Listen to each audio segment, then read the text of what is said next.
हम हिंदुस्तानी हैं। हम वो हैं जो कभी किसी से नहीं डरे।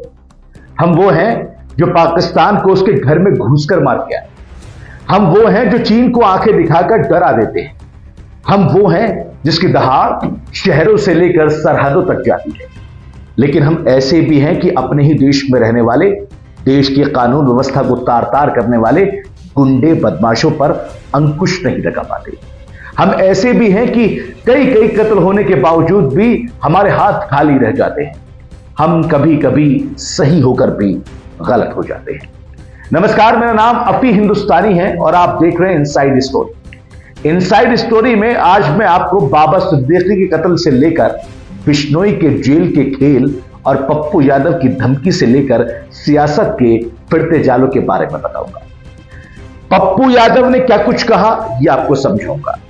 महाराष्ट्र के पूर्व मंत्री और अजीत पवार की पार्टी के राष्ट्रवादी कांग्रेस के वरिष्ठ नेता बाबा सिद्दीकी के शव को कल शाम राजकीय सम्मान के साथ मुंबई के बड़ा कब्रिस्तान में दफनाया गया। बाबा सिद्दीकी की अंतिम यात्रा से पहले उनके आवास के बाहर नमाजे जनाजा पढ़ी गई। अंतिम दर्शन में इतने लोग पहुंचे कि सड़कें जाम हो गई। लेकिन इस मंजर ने पूरे देश का दिल बैठा दिया। आंखों में आंसू ला दिए। और यह मंजर वो था जब बाबा सिद्दीकी को दफनाया जा रहा था और उनका बेटा जीशान सिद्दीकी कब्र के पास खड़ा होकर रो रहा था। लेकिन सवाल यह है कि इसकी नौबत कैसे आ गई? क्या बिश्नोई इतना ताकतवर हो गया कि जेल में बैठकर ही पूरा गैंग चला रहा है? यह बड़ा सवाल है। इस मामले में पुणे से दो लोगों को, शुभम लोनकर और उसके भाई प्रवीण लोनकर को गिरफ्तार किया गया है। माना जा रहा है कि प्रवीण लोनकर ने अपने भाई शुभम लोनकर के साथ मिलकर साजिश रची थी।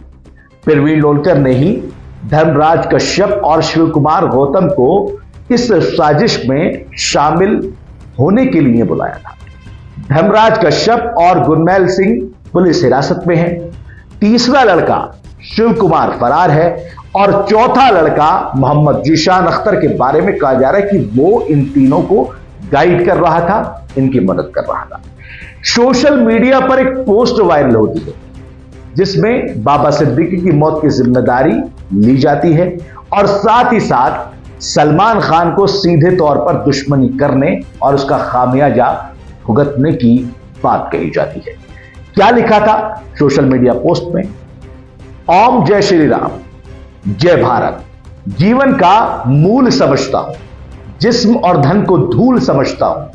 किया वही सत्कर्म था जो, निभाया मित्रता का धर्म था जो।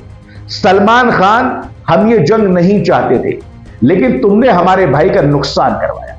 आज जो बाबा सिद्दीकी की शराफत के पुल बन रहे हैं, एक टाइम पे दाऊद के साथ मकोका में था। इसके मरने का कारण अनुज थापन और दाऊद को बॉलीवुड राजनीति प्रॉपर्टी डीलिंग से जोड़ना था।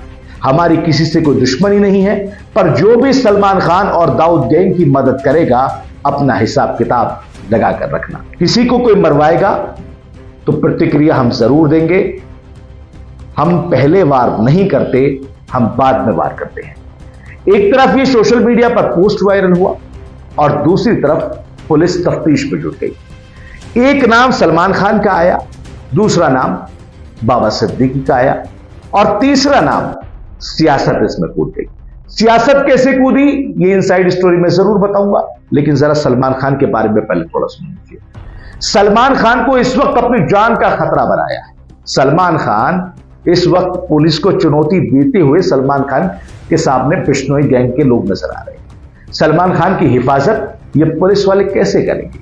जो बाबा सिद्दीकी, जिनको Y+Y कैटेगरी की सुरक्षा दी गई थी, सिक्योरिटी दी गई थी, जब उनको नहीं बचा पाए तो सलमान की सुरक्षा कैसे होगी? कई सवाल सोशल मीडिया पर ये भी ट्रेंड कर रहे हैं।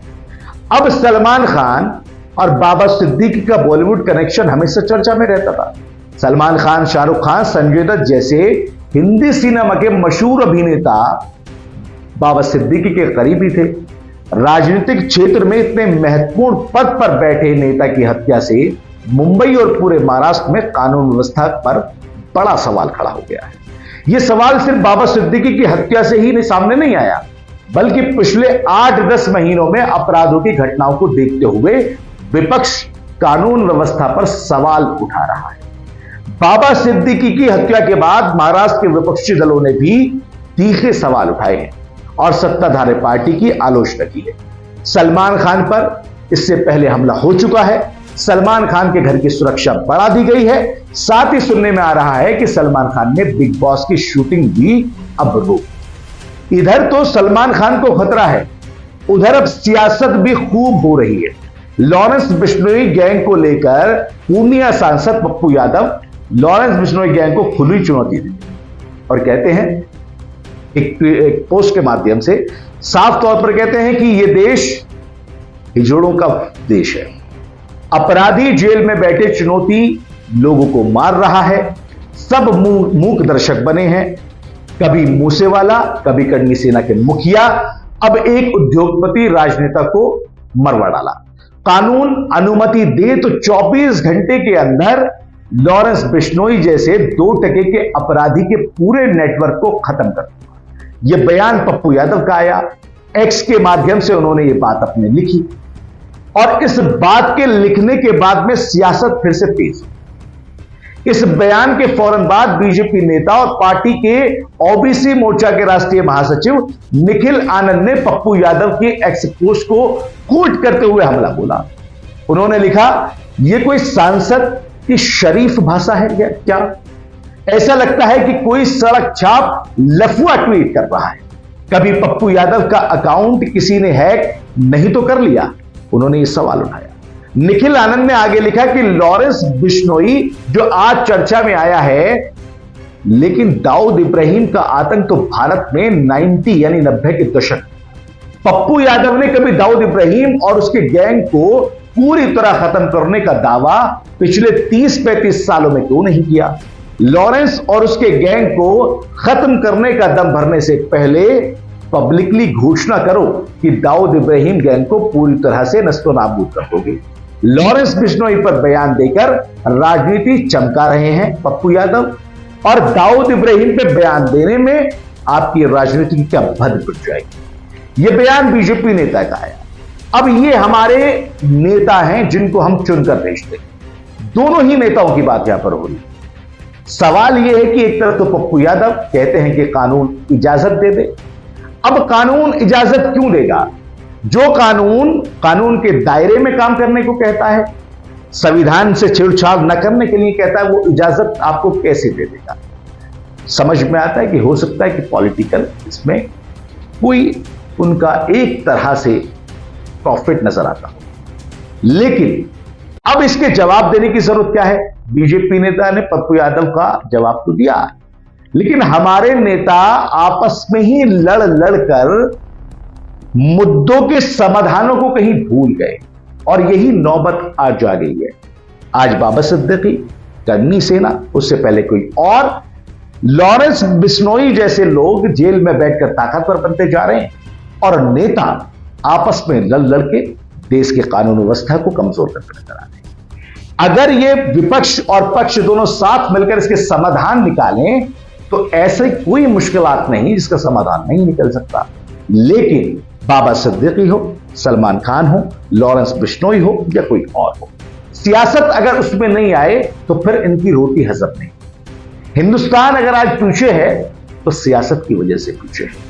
हिंदुस्तान के अंदर अगर आज अपराध इतने बढ़ गए, अपराधियों के हौसले इतने बुलंद हो गए, तो शायद कहीं ना कहीं सियासत इसके पीछे जरूर है।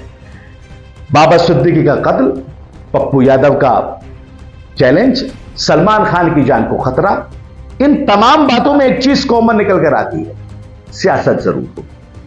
लेकिन इनसाइड स्टोरी में 2 सवाल आपके लिए छोड़ के जा रहा हूं। पहला सवाल, क्या महाराष्ट्र और मुंबई पुलिस सलमान खान को बचा पाएगी, उनकी सुरक्षा कर पाएगी, उनको ऐसे अटैक, ऐसे हमलों से सेव कर पाएगी? दूसरा सवाल, हिंदुस्तान के अंदर नेता आपसी लड़ाई को छोड़कर समाधान निकालने पर बात क्यों नहीं करते हैं? तनाव की स्थिति हो, प्यार की स्थिति हो, त्योहार की स्थिति हो, तमाम स्थितियों में सिर्फ और सिर्फ राजनीति और सियासत क्यों होती है? इसका जवाब कमेंट बॉक्स में आप जरूर दिएगा। और हमें भी पता लगे कि आखिर आप क्या सोचते हैं देश की राजनीति के बारे में। इनसाइड स्टोरी में फिलहाल मेरे साथ इतना ही। देश और दुनिया की तमाम बड़ी खबरों के लिए लगातार आप जुड़े रहिए नाउ नोएडा के साथ। दीजिए इजाजत, नमस्कार, आदाब।